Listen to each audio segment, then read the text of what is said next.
ಸ್ನೇಹಿತರೆ, ಸಾಮಾನ್ಯವಾಗಿ ಒಬ್ಬ ದೊಡ್ಡ ನಟನ ಹತ್ರ ಹೋಗಿ ನೀವು ನಿಮ್ಮ ಮುಂದಿನ ಚಿತ್ರದಲ್ಲಿ ಒಂದು ನೆಗೆಟಿವ್ ರೋಲಲ್ಲಿ ಕಾಣಿಸ್ಕೋಬೇಕು ಅಂದರೆ ಒಂದು ಸೈಕೋ ಕಿಲ್ಲರ್ ಆಗಿ ನೀವು ಆ್ಯಕ್ಟ್ ಮಾಡಬೇಕಾಗುತ್ತೆ ಅಂತ ಹೇಳಿದ್ರೆ ಸಾಮಾನ್ಯವಾಗಿ ಎಲ್ಲರೂ ಕೂಡ ಯೋಚನೆ ಮಾಡ್ತಾರೆ. ಅಂದರೆ ನಾನು ಇಷ್ಟು ದೊಡ್ಡ ನಟನಾದ ನಂತರ ನಾನು ಈ ರೀತಿಯಾದಂಥ ಪಾತ್ರಗಳನ್ನು ಮಾಡಿದ್ರೆ ನನ್ನ ಬಗ್ಗೆ ಜನ ಏನು ಅನ್ಕೋತಾರೋ ಮತ್ತು ನನಗೆ ಮಾರ್ಕೆಟ್ ಏನಾಗಬೇಡ, ಸೊ ಹೀಗೆಲ್ಲ ಯೋಚನೆ ಮಾಡ್ತಾರೆ. ತುಂಬ ಅಂದರೆ ತಕ್ಷಣ ಒಪ್ಕೊಳ್ಳೋದಕ್ಕೆ ಕಷ್ಟ. ಆದರೆ ನಮ್ಮ ಮಮ್ಮೂಟಿ ಸರ್ ಅವರು ಆಲ್ರೆಡಿ ಬ್ರಹ್ಮಯುಗಂ ಚಿತ್ರದಲ್ಲಿ ಒಂದು ನೆಗೆಟಿವ್ ರೋಲಲ್ಲಿ ಕಾಣಿಸ್ಕೊಂಡು ಅಂದರೆ ಅವರಲ್ಲಿರ್ತಕ್ಕಂತಹ ಇನ್ನೂ ಅವರಲ್ಲಿರ್ತಕ್ಕಂಥ ಪ್ರತಿಭೆಯನ್ನು ಎಕ್ಸ್ಪ್ಲೋರ್ ಮಾಡೋದಕ್ಕೆ ಪ್ರಯತ್ನ ಮಾಡಿದ್ರು. ಅಟ್ ದ ಸೇಮ್ ಟೈಮ್ ಈಗ ರೀಸೆಂಟಾಗಿ ತೆರೆ ಕಂಡಂತಹ ಕಲಂ ಕಾವಲ್ ಚಿತ್ರದಲ್ಲೂ ಕೂಡ ಒಂದು ಸೈಕೋ ಕಿಲ್ಲರ್ ಆಗಿ ಅವ್ರು ಆ್ಯಕ್ಟ್ ಮಾಡಿದ್ದಾರೆ. ಅಂದರೆ ಇದನ್ನು ನಾನು ಯಾಕೆ ಹೇಳ್ತಾ ಇದ್ದೀನಿ ಅಂತಂದರೆ, ಒಬ್ಬ ನಟ ಆದವನು ಅವನಲ್ಲಿರ್ತಕ್ಕಂಥ ಪ್ರತಿಭೆಯನ್ನು ತುಂಬ ವ್ಯತ್ಯಾಸವಾದಂಥ ಪಾತ್ರಗಳು, ತುಂಬ ಹೊಸ ಹೊಸ ಪಾತ್ರಗಳನ್ನು ಟ್ರೈ ಮಾಡಿ ಪಾತ್ರಗಳನ್ನು ಮಾಡಿ ಅವನಲ್ಲಿರ್ತಕ್ಕಂಥ ಪ್ರತಿಭೆಯನ್ನು ಎಕ್ಸ್ಪ್ಲೋರ್ ಮಾಡ್ತಾ ಹೋಗಬೇಕು. ಆಗ್ಲೇ ಅವನಲ್ಲಿರ್ತಕ್ಕಂತಹ ಒಂದು ಪ್ರತಿಭೆ ಅಂದರೆ ಅವನಲ್ಲಿ ಎಷ್ಟು ಯಾವ್ಯಾವ ಪ್ರತಿಭೆಗಳಿದೆ ಮತ್ತು ಅವನು ಮಾಡುವಂಥ ತಪ್ಪುಗಳೇನು ಎಲ್ಲವೂ ಅವನ ಬಗ್ಗೆ ಅವನು ತಿಳ್ಕೊತಾ ಹೋಗ್ತಾನೆ ಒಬ್ಬ ನಟ ಆದವನು. ಸೊ ಇದನ್ನು ಅರ್ಥ ಮಾಡ್ಕೊಂಡಂಥ ನಮ್ಮ ಮಮ್ಮೂಟಿ ಸರ್ ಅವರು ಈಗ ಆಲ್ರೆಡಿ ಬ್ರಹ್ಮಯುಗಂ ಚಿತ್ರದಲ್ಲಿ ಅವರ ಒಂದು ರಾಕ್ಷಸತನವಾದಂಥ ಒಂದು ಪರ್ಫಾರ್ಮೆನ್ಸನ್ನು ಕೊಟ್ಟರು. ಅವರಲ್ಲಿರ್ತಕ್ಕಂಥ ಒಂದು ಪ್ರತಿಭೆಯನ್ನು ಅವ್ರು ಎಕ್ಸ್ಪ್ಲೋರ್ ಮಾಡಿದ್ರು. ಅಂದರೆ ನೆಗೆಟಿವ್ ರೋಲಲ್ಲೂ ಕೂಡ ಇಷ್ಟು ಅದ್ಭುತವಾಗಿ ನನ್ನ ಕೈಯಲ್ಲಿ ಮಾಡ್ಬೋದು ಅಂತ ಅವ್ರು ಪ್ರೂವ್ ಮಾಡಿದ್ರು. ಅಟ್ ದ ಸೇಮ್ ಟೈಮ್ ಈಗ ಕಲಂ ಕಾವಲಲ್ಲೂ ಕೂಡ ಒಂದು ನೆಗೆಟಿವ್ ರೋಲಲ್ಲಿ ಅವ್ರು ಕಾಣಿಸ್ಕೊಂಡಿದ್ದಾರೆ.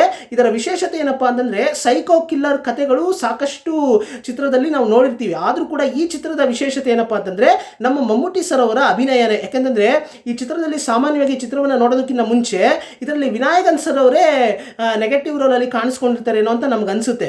ಆದರೆ ವಿನಾಯಕನ್ ಸರ್ ಅವರು ಆಲ್ರೆಡಿ ಜೈಲರಲ್ಲಿ ಅವರು ನೆಗೆಟಿವ್ ರೋಲಲ್ಲಿ ಕಾಣಿಸ್ಕೊಂಡಿದ್ದಾರಲ್ವಾ.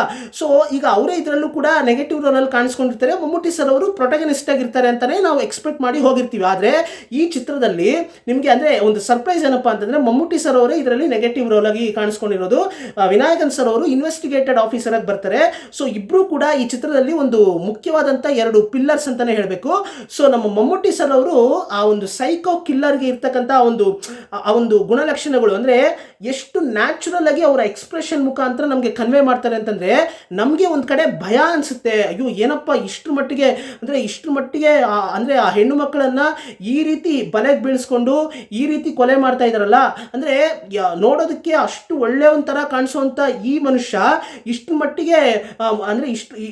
ಮಟ್ಟಿಗೆ ಒಂದು ರಾಕ್ಷಸತನವನ್ನು ತನ್ನ ಒಳಗಡೆ ಇಟ್ಕೊಂಡಿದ್ದಾರಲ್ಲ ಅಂತ ಒಂದು ಕಡೆ ಭಯ ಬರೆಸಿದ್ರು ಕೂಡ, ಇನ್ನೊಂದು ಕಡೆ ಎಷ್ಟು ಅದ್ಭುತವಾಗಿ ಅಭಿನಯ ಮಾಡಿದ್ದಾರೆ ಅಂದರೆ ನಿಜವಾಗ್ಲೂ ಸೈಕೋ ಕಿಲ್ಲರ್ ಏನೋ ಅನ್ನೋ ಮಟ್ಟಕ್ಕೆ ಅವರ ಪರ್ಫಾರ್ಮೆನ್ಸಲ್ಲಿ ಅವರ ಒಂದು ಪ್ರತಿಭೆಯನ್ನು ತೋರಿಸಿದ್ದಾರೆ ಅಂತಲೇ ಹೇಳಬೇಕು ನಮ್ಮ ಮಮ್ಮೂಟಿ ಸರ್ ಅವ್ರನ್ನ.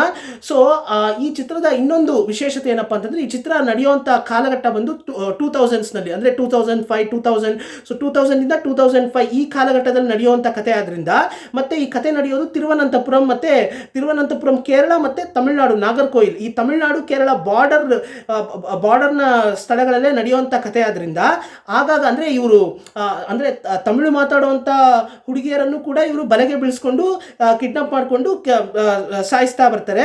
At the same time Malayalam ಮಾತಾಡೋರು ಅಂದರೆ ಮಲಯಾಳಂ ಕೇರಳದಲ್ಲೂ ಕೂಡ ಕೆಲವೊಂದು ಹುಡುಗಿಯರನ್ನು ಕಿಡ್ನಾಪ್ ಮಾಡಿ ಅಂದರೆ ಬಲೆಗೆ ಬೀಳಿಸ್ಕೊಂಡು ಸಾಯಿಸ್ತಾ ಬರ್ತಾ ಇರ್ತಾರೆ. ಸೊ ಹಾಗಾಗಿ ಕೇಸು ತಮಿಳುನಾಡಿನಲ್ಲೂ ನಡೀತಾ ಇರುತ್ತೆ, ಈ ಕಡೆ ಕೇರಳದಲ್ಲೂ ಕಥೆ ನಡೆಯೋ ಥರನೇ ಇವರು ತೊಗೊಂಡೋಗಿರ್ತಾರೆ.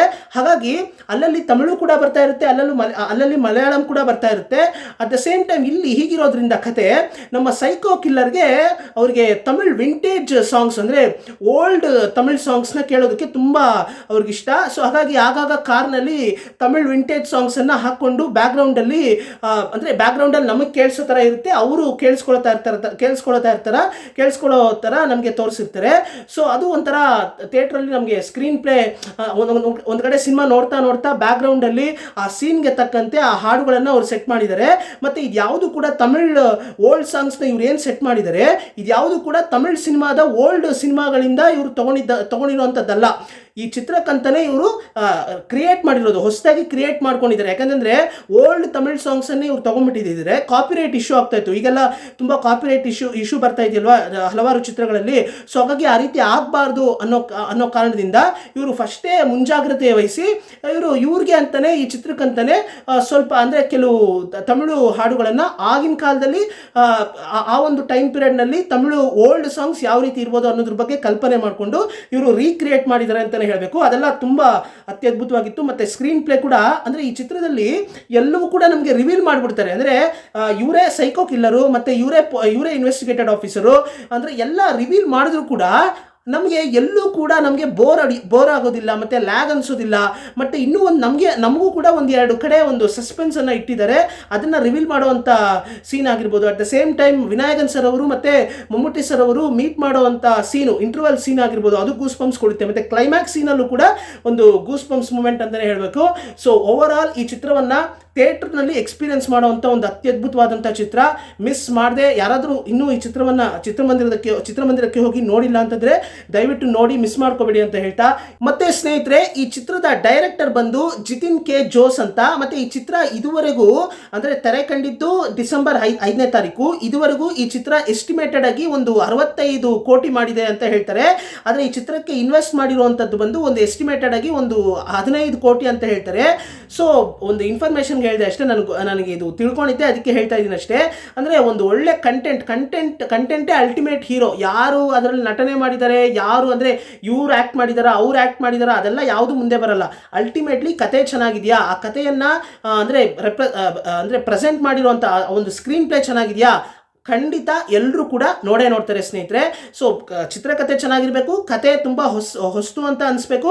ಅಟ್ ದ ಸೇಮ್ ಟೈಮ್ ಎಲ್ಲೂ ಕೂಡ ಲ್ಯಾಗ್ ಅನಿಸ್ಬಾರ್ದು, ಬೋರ್ ಆಗಬಾರ್ದು. ಸೊ ಹಾಗಿದ್ರೆ ಖಂಡಿತ ಅದು ಯಾವ ಭಾಷೆ ಆಗಿದ್ರೂ ಪರವಾಗಿಲ್ಲ, ಜನ ಖಂಡಿತ ಪ್ರೇಕ್ಷಕರು ಅದನ್ನು ನೋಡ್ತಾರೆ, ಗೆಲ್ಲಿಸ್ತಾರೆ ಅನ್ನೋದಕ್ಕೆ ಈ ಚಿತ್ರವು ಕೂಡ ಒಂದು ಸಾಕ್ಷಿ ಅಂತ ಹೇಳ್ಬೋದು ಸ್ನೇಹಿತರೆ.